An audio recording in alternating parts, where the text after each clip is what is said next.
Hello everyone. दोस्तों, मैं कोशिका के से संबंधित 20 प्रश्न लेकर के आया हूं। आप देख रहे हैं सहारा स्टडी। सहारा स्टडी में बने रहिएगा।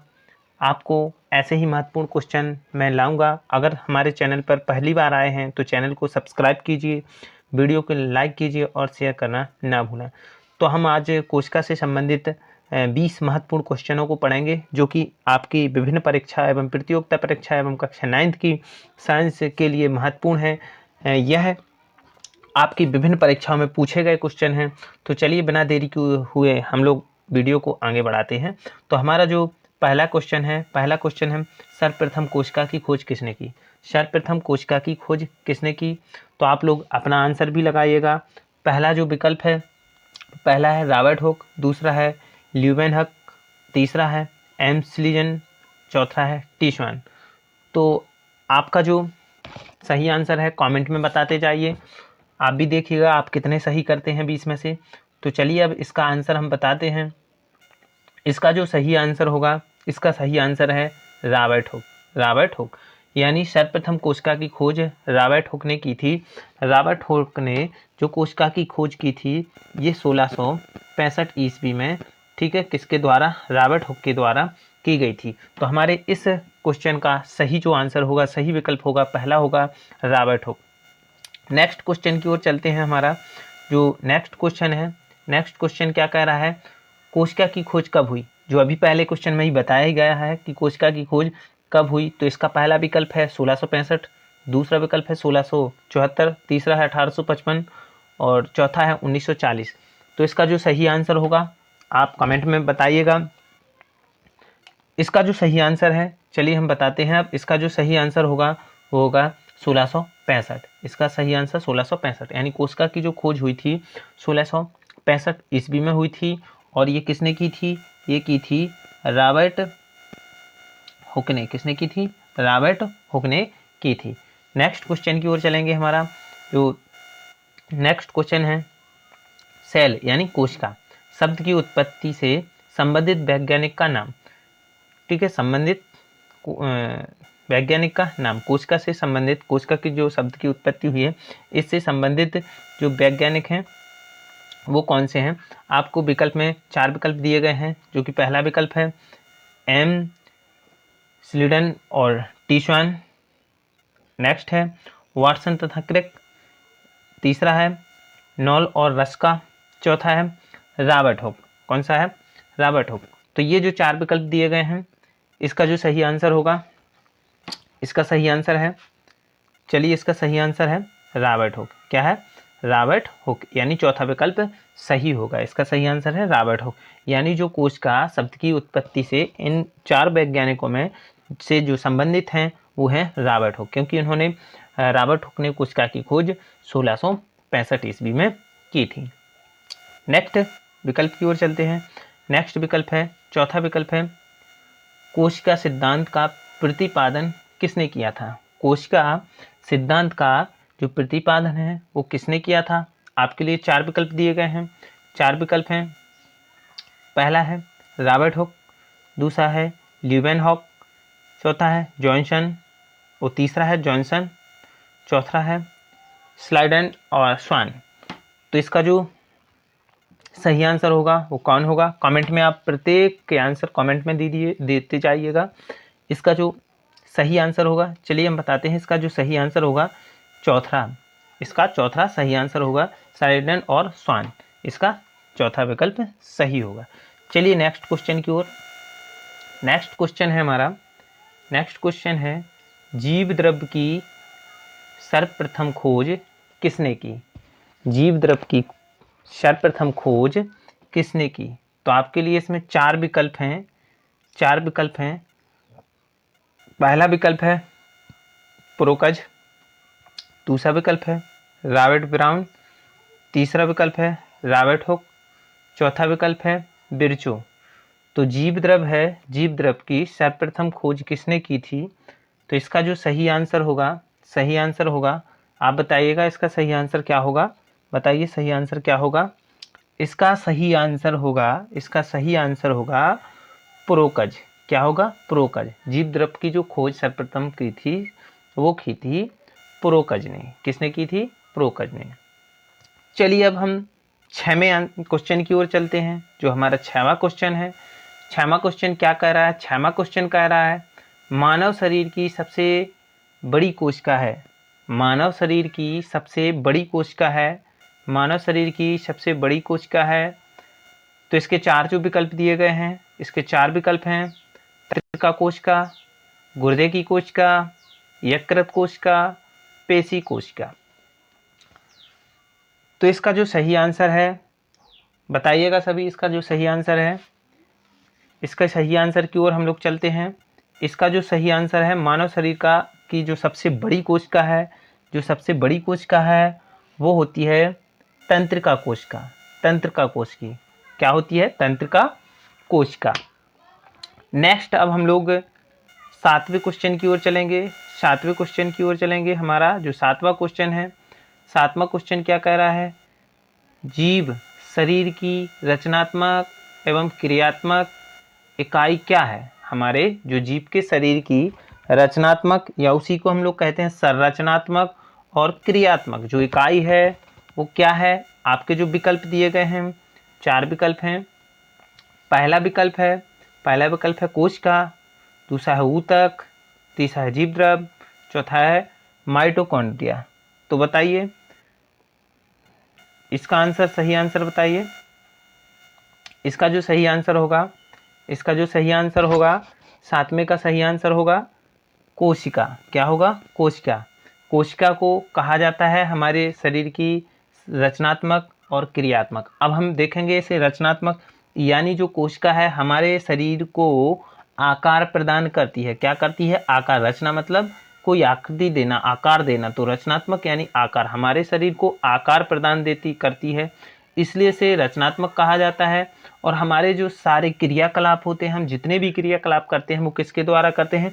कोशिका के द्वारा। क्योंकि हमारा शरीर है कोशिका से बना है, तो हमारे सारे क्रियाकलाप किससे होते हैं?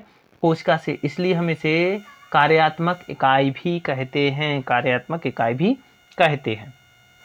नेक्स्ट जो हमारा 7वां क्वेश्चन होगा, 7वां क्वेश्चन क्या है? 7वां क्वेश्चन है सबसे छोटा एक कोशिकीय जीव कौन सा है? सबसे छोटा एक कोशिकीय जीव। हमारे जो 4 विकल्प दिए गए हैं, 4 विकल्प हैं ईस्ट, दूसरा है जीवाणु, तीसरा है अमीबा, चौथा है माइक्रोप्लाज्मा। माइक्रोप्लाज्मा। तो इसका जो सही आंसर होगा, सही आंसर क्या होगा? सही आंसर इसका सही आंसर होगा वो होगा माइक्रोप्लाज्मा। क्या होगा? माइक्रोप्लाज्मा। जो सबसे छोटा एक कोशिकीय जीव है वो है माइक्रोप्लाज्मा। क्या है? माइक्रोप्लाज्मा। चलिए नेक्स्ट जो क्वेश्चन है हमारा, नेक्स्ट क्वेश्चन बहुत ही वेरी मोस्ट इम्पोर्टेंट। ये जो हमारा ये क्वेश्चन है ये कैसा है? ये हमारा बहुत ही वेरी मोस्ट इम्पोर्टेंट है। वेरी मोस्ट इम्पोर्टेंट है। क्या है? आत्महत्या का थैला कहलाता है, या आत्महत्या की थैली या थैला। तो इनमें से जो आत्महत्या का थैला है वो क्या कहलाता है? तो इसके 4 विकल्प दिए गए हैं लवक, लाइसोसोम, रिक्तिका, केंद्रिका। तो इसका सही जवाब क्या है? कमेंट में दीजिए। किसे कोशिका की आत्महत्या की थैली कहा जाता है? तो इसका जो सही आंसर होगा, सही आंसर है इसका लाइसोसोम। क्या है? लाइसोसोम। इसका जो सही आंसर होगा वो होगा लाइसोसोम। यानी लाइसोसोम को कोशिका की आत्महत्या का थैला कहा जाता है। अब ये क्यों कहा जाता है?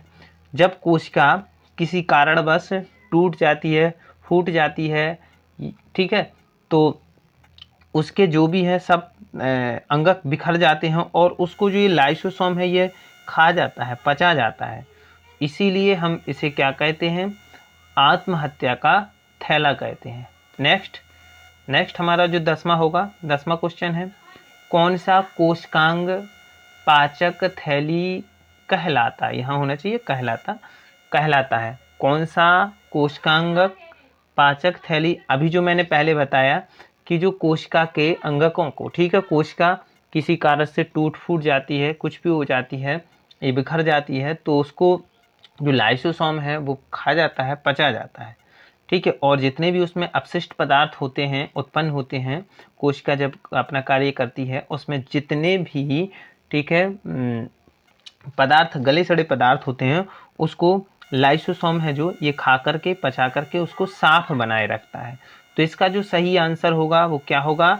लाइसोसोम होगा, लाइसोसोम होगा। 11वां जो हमारा क्वेश्चन है, 11वां क्वेश्चन है, पादप कोशिका का रसोई घर किसे कहा जाता है? जो पादप कोशिका है, पादप कोशिका का रसोई घर, रसोई घर यानी रसोई घर का मतलब तो जानते हैं, जहाँ पर भोजन बनता है, जहाँ पर भोजन, यानी जिस प्रकार से हमारा भोजन बनाने वाला रसोई घर होता है, ऐसे ही पादप कोशिका का भी, ठीक है, रसोई घर होता है। तो हम लोग देखेंगे 4 दिए गए हैं, लाइसोसोम, राइबोसोम, हरित लवक और वर्णी लवक, ठीक है, वर्णी लवक। तो इसमें से जो सही आंसर होगा, सही आंसर होगा वो क्या होगा? सही आंसर क्या होगा? सही आंसर होगा हरित लवक। क्या होगा? हरित लवक।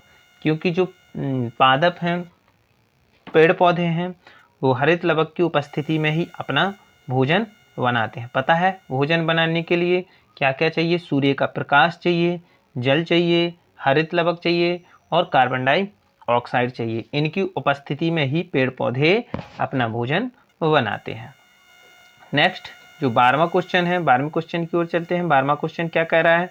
पादप कोशिका के सबसे बाहरी आवरण को क्या कहते हैं?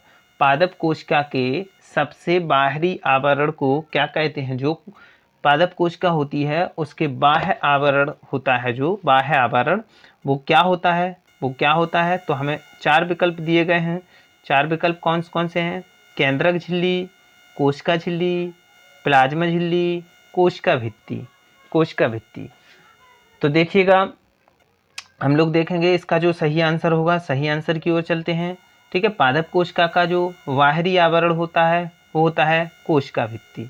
क्या होती है? कोशिका। जो हमारी पादप कोशिका है, पादप कोशिका का जो बिल्कुल बाहरी, जो बाहरी आवरण होता है वो कोशिका भित्ति होती है, कोशिका भित्ति होती है। ये सेल्यूलोज की, ये किसकी? ये सेल्यूलोज की बनी होती है, सेल्यूलोज की बनी होती है, जो एक कठोर पदार्थ होता है। जो कैसा होता है? एक कठोर पदार्थ होता है। इसको सिर्फ पशु ही पचा पाते हैं, इसको पशु खा करके ही पचा पाते हैं, इनको मानव नहीं पचा पाता है। तो ये एक सेल्यूलोज है जो कठोर पदार्थ होता है, जो पादप कोशिका का बाहरी आवरण होता है। नेक्स्ट क्वेश्चन है, नेक्स्ट क्वेश्चन की ओर चलेंगे हम लोग। नेक्स्ट क्वेश्चन है, तारक केंद्रक, तारक केंद्रक का कार्य है, तारक केंद्रक का कार्य है। 4 विकल्प दिए गए हैं, डीएनए संश्लेषण, तर्क निर्माण, श्वसन, जनन। तारक जो केंद्रक होता है इसका क्या कार्य होता है? इसका क्या कार्य होता है? देखेंगे इसका जो कार्य होता है तर्कु निर्माण। क्या होता है? तर्कु निर्माण। जो दूसरा विकल्प है वो सही होगा।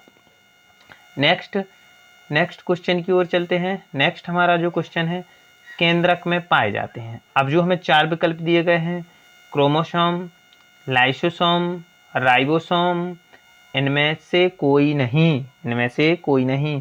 तो हम देखेंगे केंद्रक में इनमें से 4 में से क्या पाया जाता है?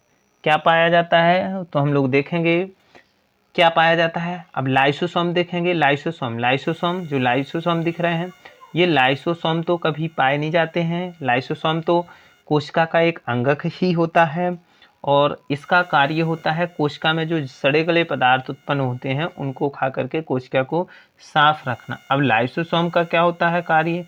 ये प्रोटीन का निर्माण करता है, ठीक है। अब इसके बाद हम देखेंगे केंद्रक में जो पाया जाता है, केंद्रक में क्रोमोसोम पाया जाता है। क्या पाया जाता है? क्रोमोसोम, जो कि केंद्रक में ये धागे के समान पतली आकृति के होते हैं, धागे के समान पाए जाते हैं। नेक्स्ट चलेंगे हम लोग। नेक्स्ट है हमारा 15वां क्वेश्चन है। 15वां क्वेश्चन, इनमें से कौन प्रोटीन निर्माण का केंद्र है? इनमें से कौन प्रोटीन निर्माण का केंद्र है? प्रोटीन मैंने अभी बताया था, मैंने अभी 14वें क्वेश्चन में बताया था। तो देखेंगे हम लोग 15वां जो हमारा क्वेश्चन है, इसके हमें 4 विकल्प दिखाई दे रहे हैं। 4 विकल्प: mitochondria, chloroplast, ribosome, lysosome. Ribosome, lysosome. जो कोशिका में लाइसोसोम होते हैं, इनका आकार होता है थोड़ा बड़ा, और जो लाइसोसोम होते हैं, राइबोसोम होते हैं, राइबो होते हैं छोटे छोटे, जो हमें कोशिका में कुछ आकृति दिखाई देती हैं उस पर चिपके होते हैं ये, ठीक है। तो ये छोटी छोटी आकृति के होते हैं, इन्हीं का काम होता है प्रोटीन का निर्माण करना। क्या? प्रोटीन का। ये तो क्या होता है? ये तो आत्मघाती थैली होता है, ठीक है, यानी ये कोशिका को साफ भी रखता है और कोशिका को पचा भी जाता है। अब माइटोकॉन्ड्रिया है, ये होता है जो, ये तो बिजली घर, क्या कहलाता है? बिजली घर कहलाता है। इसका जो सही आंसर होगा, इसका जो सही आंसर है राइबोसोम है, ठीक है। प्रोटीन निर्माण का केंद्र होता है राइबोसोम। नेक्स्ट क्वेश्चन की ओर चलेंगे। नेक्स्ट, अभी तक आपने अगर हमारे चैनल को सब्सक्राइब नहीं किया है तो हमारे चैनल को सब्सक्राइब जरूर कीजिएगा। हम ऐसे ही आपके लिए परीक्षा से संबंधित महत्वपूर्ण क्वेश्चन आंसर लेके आएंगे। तो अब हम इसके बाद नेक्स्ट देखते हैं। नेक्स्ट क्वेश्चन है, पादप कोशिका का कौन सा भाग निर्जीव होता है? जो पादप कोशिका होती है, पादप कोशिका का जो निर्जीव भाग है कौन सा होता है? तो 4 विकल्प दिए गए हैं: कोशिका भित्ति, प्लाज्मा झिल्ली, केंद्रक झिल्ली, कोशिका झिल्ली। कौन सा होता है सही कौन सा होता है? चलिए इसके सही आंसर की ओर चलते हैं हम लोग। इसका जो सही आंसर होता है कोशिका भित्ति। क्या होती है? कोशिका भित्ति होती है, जो वह कौन सा निर्जीव भाग होता है। पादप कोशिका का ये निर्जीव भाग होता है। हमने देखा ही है, जो पौधे में ऊपरी भाग होता है, कठोर पदार्थ होता है, ठीक है, वो क्या होता है? कठोर, वो होता है निर्जीव होता है। नेक्स्ट हम लोग चलेंगे। नेक्स्ट है हमारा 17वां क्वेश्चन क्या कह रहा है? तारक काय पाया जाता है। कहाँ पाया जाता है? देखेंगे हम लोग। क्वेश्चन दिए गए हैं, इसके विकल्प हैं: केंद्रक में, कोशिका द्रव में, गुणसूत्र में, केंद्रिका में। तो तारक काय है जो कहाँ पाए जाते हैं? इसका सही जो आंसर होगा क्या होगा? कोशिका द्रव में। कहाँ पाए जाते हैं? कोशिका द्रव में। नेक्स्ट क्वेश्चन है हमारा, वर्णात्मक पारगम्य झिल्ली कहते हैं। वर्णात्मक पारगम यानी जो वह वातावरण से पदार्थों को अंदर आने देता है और बाहर जाने देता है, वो वर्णात्मक पारगम्य कहलाती है झिल्ली। तो ऐसा कोशिका में क्या कौन करता है? 4 विकल्प दिए गए हैं: कोशिका द्रव, केंद्रक, कोशिका झिल्ली, इनमें से कोई नहीं। तो ऐसा कौन करता है? ऐसा करता है कोशिका झिल्ली। क्या है? कोशिका झिल्ली का काम क्या है कि कुछ पदार्थों को कोशिका के अंदर आने देता है और कोशिका के अंदर से कुछ पदार्थों को बाहर जाने देता है। तो ये कौन करता है? ये कोशिका झिल्ली करती है, इसीलिए इसे हम लोग वर्णात्मक पारगम्य झिल्ली भी कहते हैं। नेक्स्ट जो हमारा क्वेश्चन होगा, नेक्स्ट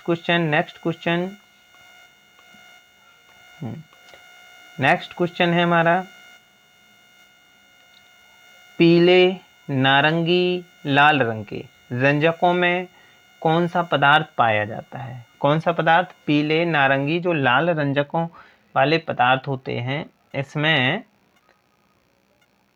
रंजक होते हैं, इनमें कौन सा पदार्थ पाया जाता है? 4 विकल्प हैं: केरोसिन, सेफ्रानिन, मैथालीन ब्लू, इनमें से कोई नहीं। इसका जो सही आंसर होगा, सही आंसर क्या है? केरोसिन। क्या है? केरोसिन। इसका आंसर है केरोसिन। नेक्स्ट जो हमारा 20वां क्वेश्चन है, 20वां क्या कह रहा है? 20वां कह रहा है, केंद्रक द्रव्य में मुख्यतः कितने प्रकार की रचनाएं पाई जाती हैं? केंद्रक द्रव्य में मुख्यतः कितने प्रकार की रचनाएं पाई जाती हैं? 4 विकल्प 2, 5, 3, 4। तो इसमें जो पाई जाती हैं, इसमें 2 प्रकार की रचनाएं, कितने प्रकार की पाई जाती हैं? 2 प्रकार की रचनाएं पाई जाती हैं। तो ये आपके लिए 20 क्वेश्चन हम लेके आए थे। अब ऐसे ही किसी टॉपिक से महत्वपूर्ण 20 क्वेश्चन फिर हम लेके आएंगे नेक्स्ट वीडियो में। तो अभी तक हमारे चैनल को सब्सक्राइब नहीं किया है तो चैनल को सब्सक्राइब कीजिए और हमारे सहारा स्टडी परिवार को आप सपोर्ट कीजिएगा। जय हिंद।